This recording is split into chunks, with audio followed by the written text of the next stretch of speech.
an aspiring communications expert with experience in editing, animating, producing, announcing, videography, and photography. I'm a part of the Jesuit class of 2022, where I learned much of my communication skills in the broadcast journalism class. I will be attending Oregon State this fall, majoring in communications and business. I will continue my passion for communications in college and in my future career.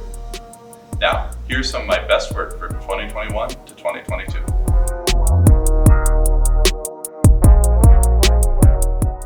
It's part of Portland's reputation and landscape.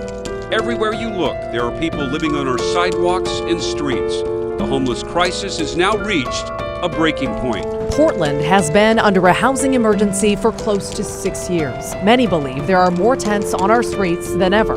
Much of the blame lobbed at city officials who largely stopped clearing camps during the pandemic. Neighbors across Portland and the region are dealing with homeless encampments, and tonight we're taking a close look at how the city of Portland is failing to help neighbors and the homeless.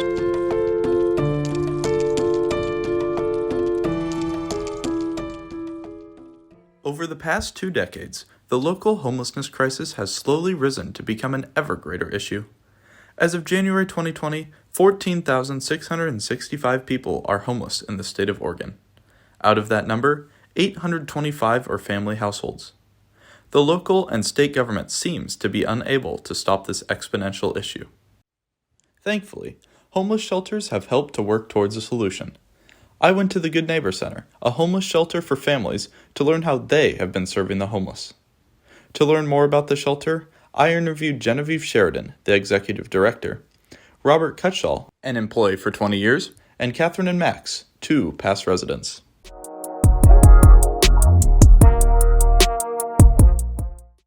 Hello, I'm Jacob Hager with JCTV, here with Anton Borisevic, the student body president here at Jesuit and also a member of student government. So, Anton, could you give us a brief description of what student government does at Jesuit?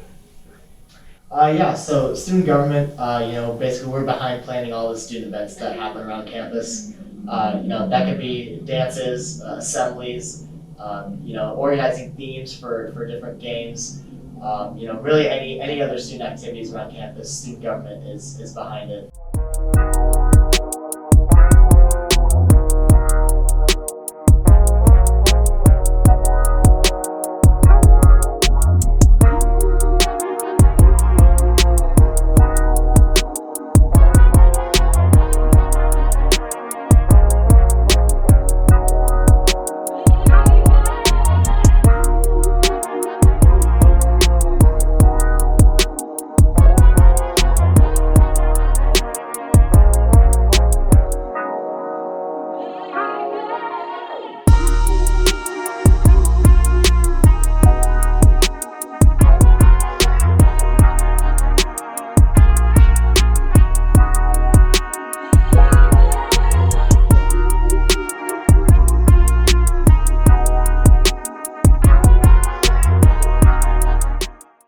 Actually, I think the biggest turning point here was the Westview game. It was the Westview game. You're totally right. Yeah. The Westview game, we started off 24-0, Yep. us losing, and then we came back and we dominated that game. It was pretty incredible the way these Crusaders fought back. Yeah, that was definitely the turning point of this season this year.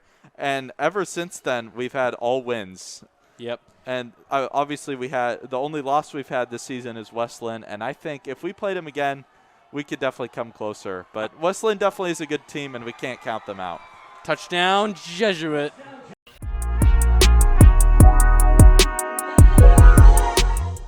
Hey, I'm Jacob Hager with JCTV, here with Tyler and Andrew, 2 star varsity players for both football and cross country. So Tyler, how was your season this year? I think we did a really good job.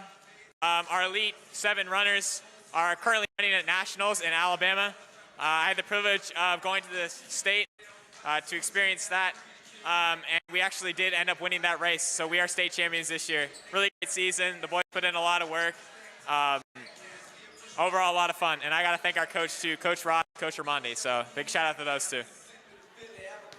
Our football season was amazing. We had a rough start, lost to Westland, but then when we won out the rest of the regular season, it was incredible.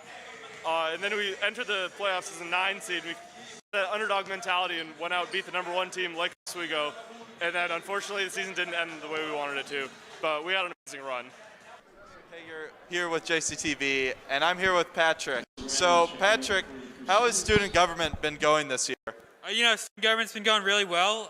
Earlier before the game, we got to set up for the senior splash. So any seniors at home that want something to do on a Friday night, come out and watch or come out and have fun. 8:30 to 10:30 after the game. Great, and what have you thought of the game so far? So far, the game's been really good. We're up big, 45-30, going into the fourth quarter, so high hopes to win the game. Great, thank you, Patrick, and back to you in the booth, Anton. Thank you for watching. Visit my site link below to access more of my projects, contact me, and learn more about me.